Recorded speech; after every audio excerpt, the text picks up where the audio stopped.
पुढे जातो आता.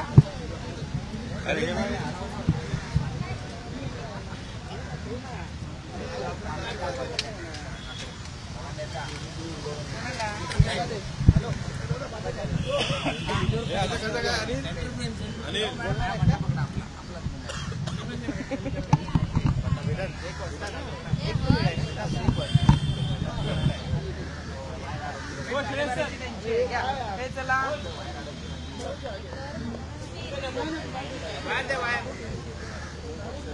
चला या.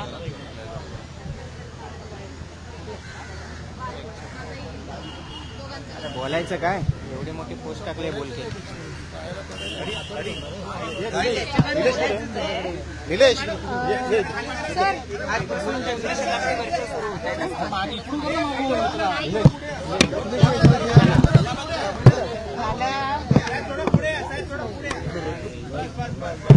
बस करायचं बोल. नांदगावकर साहेब, तुम्ही आज इथे बाळासाहेबांच्या स्मृतीस्थळावर आलेला आहात, अभिवादन केलेलं आहे. आजपासून बाळासाहेबांचं जन्मशताब्दी वर्ष सुद्धा सुरू होत आहे. काय तुमच्या भावना आजच्या ठिकाणी आजच्या दिवशी जागृत होत आहेत? मला असं वाटतं की आम्ही बाळासाहेबांच्या स्मृतीस्थळावर नेहमीच येतो आणि बाळासाहेबांना अभिवादनही नेहमीच करतो. परंतु आता बाळासाहेबांचं जन्मशताब्दी वर्ष असल्यामुळे बाळासाहेबांच्या ज्या काही इच्छा आहेत महाराष्ट्राच्या प्रती, देशाच्या प्रती, त्याच्यावरती आपण सगळ्यांनी मिळून काम करणं आवश्यक आहे. बाळासाहेबांना आपला मराठी माणूस जेवढा प्रिय होता तेवढा हिंदू माणूसही तेवढा प्रिय होता. याचा अर्थ त्याने इतर धर्मियांचा कधी द्वेष केला नाही, इतर भाषिकांचाही त्यांनी कधी द्वेष केला नाही. सगळ्यांना सोबत घेऊन जाऊनच त्यांनी आपलं आयुष्य पुढे घेऊन गेले. त्यामुळे बाळासाहेबांनी जे दिलेली शिकवण आहे ती शिकवण घेऊनच आपण अत्यंत प्रामाणिकपणे काम केले पाहिजे. पण काही वेळेला परिणामांची पर्वा न करता बाळासाहेब वागत होते. त्याप्रमाणे परिणामांची पर्वा न करता सुद्धा आपल्याला पुढची वाटचाल करायला पाहिजे, एकजुटीने करायला पाहिजे. आणि बाळासाहेबांना जे काही त्यांना आपल्या मनाला प्रश्न विचारून की बाळासाहेबांना मनाला जे पटणार नाही ते आपण न करायला पाहिजे. बाळासाहेबांना हे आपण केलं तर आवडेल का, तेच आपल्याला करायला पाहिजेत, अशा प्रकारची मला वाटते. आणि मला त्यासाठीच आम्ही आज बाळासाहेबांना आदरांजली मनसे अध्यक्ष राज ठाकरे यांनी या सामनामध्ये एक लेखलेलं आहे, सोबत एक पोस्ट सुद्धा केलेली आहे बाळासाहेबांच्या आठवणींच्या संदर्भामध्ये. त्यांची जी पोस्ट आहे त्या पोस्टमध्ये त्यांनी असं लिहिलेलं आहे की बाळासाहेबांनी सुद्धा मराठी माणसाच्या हितासाठी काही ठिकाणी लवचिकता घेतली होती. अशी लवचिकता जर मी घेतली तर ती माझ्या वैयक्तिक स्वार्थासाठी नसेल तर मराठी माणसाच्या हितासाठी असेल. या लवचिकता या शब्दावरनं आता वेगवेगळे राजकीय अर्थ काढले. नाही, तुम्ही लक्षात घ्या, मला आठवते आजही की बसनाथ तलावावरती पण बाळासाहेबांनी मीटिंग झाली होती. त्यावेळेला GM बनातवाला याच्यासोबत बाळासाहेब स्टेजवर गेले होते. त्यावेळेला मला असं वाटतं की त्यावेळेला त्या घटना घडल्या. सन्मान्य मुरली देवराज साहेबांना सुद्धा त्यांनी महापौर बनायला मदत केली होती. आणि बाळासाहेबांनी जेवढे कठोर होते तेव्हा वेळेप्रसंगी ते सॉफ्ट पण व्हायचे. म्हणजे राजा हा मेणावनी मऊ, पण वेळेप्रसंगी राजाहून कठोर असावा लागतो. आणि तसं बाळासाहेबांची भूमिका सदैव असायची, ती आपल्या पक्षाच्या हिताची असायची, पण त्यापेक्षा जास्त पुढे जाऊन मराठी माणसांच्या हिताची असायची. आजही मला असं वाटतं की ज्यावेळेला बाबरी मशीदचा विषय आला होता त्यावेळेला आम्ही तर कारशिवेला गेलो होतो, त्यावेळेला बीजेपीच्या सगळ्या लोकांनी हात वर केले होते. आणि त्यावेळेला सन्मान्य सुंदरलाल भंडारी साहेब होते.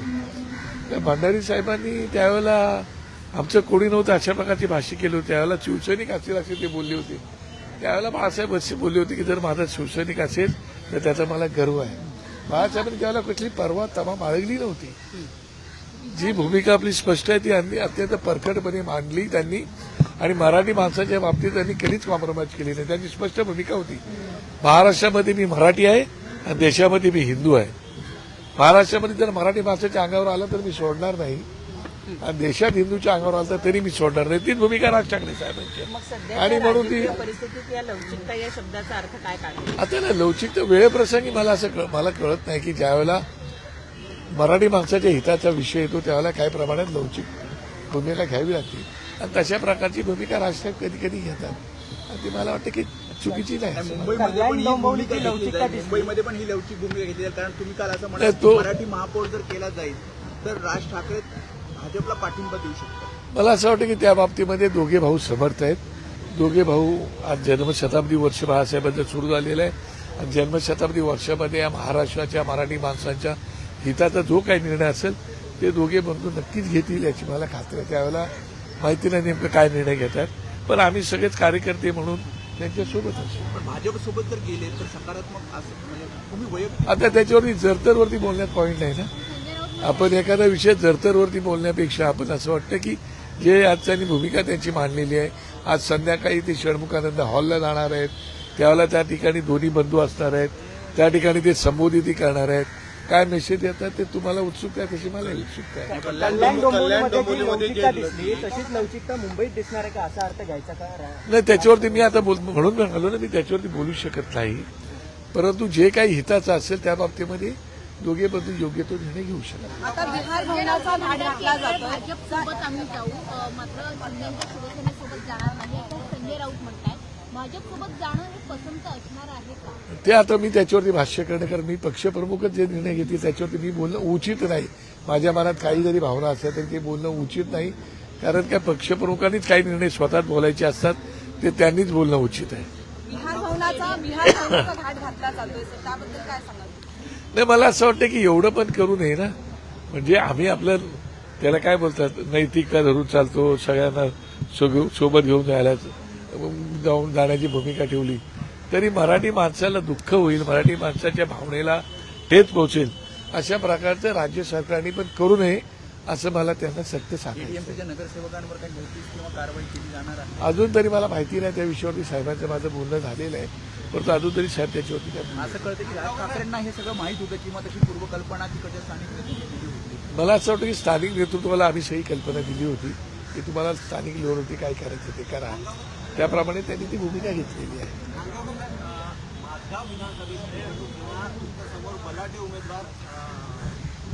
भुजबळ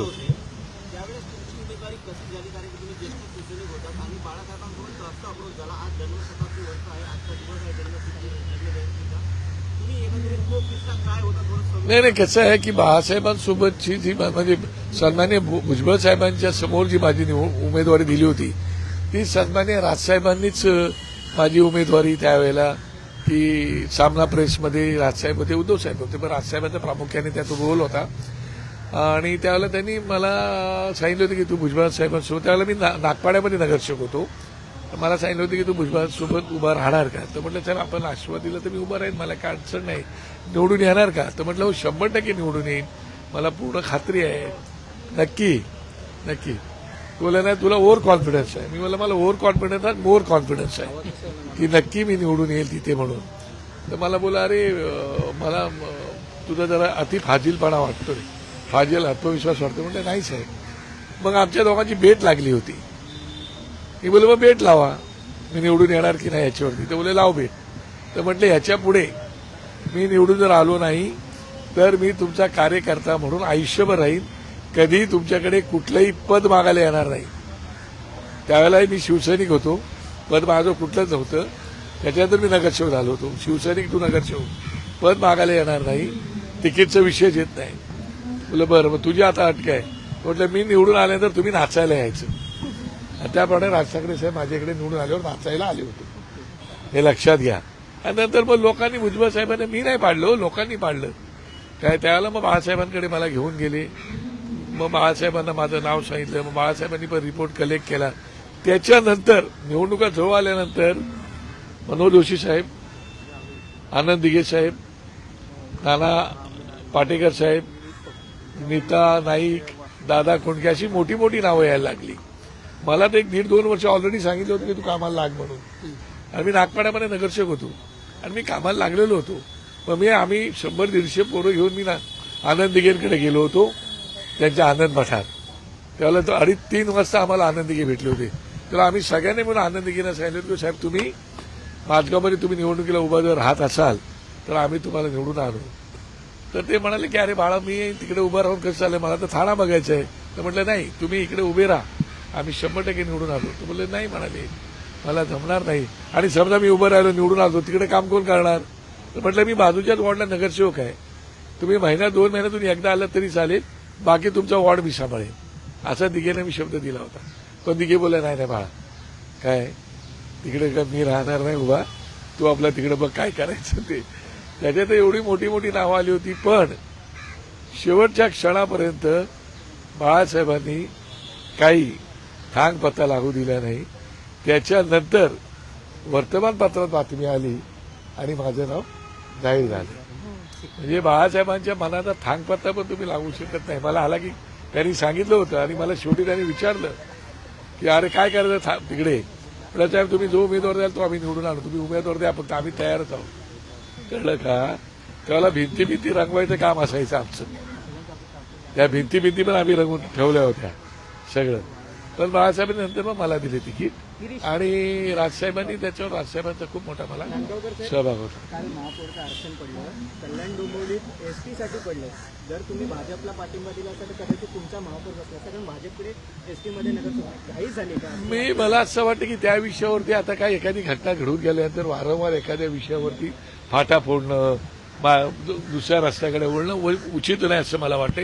एक घटना घडून गेले, त्याच्यावरती आम्ही भाष्य करायचं केले, त्याच्यावरती आता साहेब काय बोलायचे तेही बोलतील आणि त्याच्यामुळे आता परत त्या विषयावरती जाणं उचित मला वाटतं. धन्यवाद. शिवसेना प्रमुख हिंदुहृदय सम्राट श्रीमान बाळासाहेब ठाकरे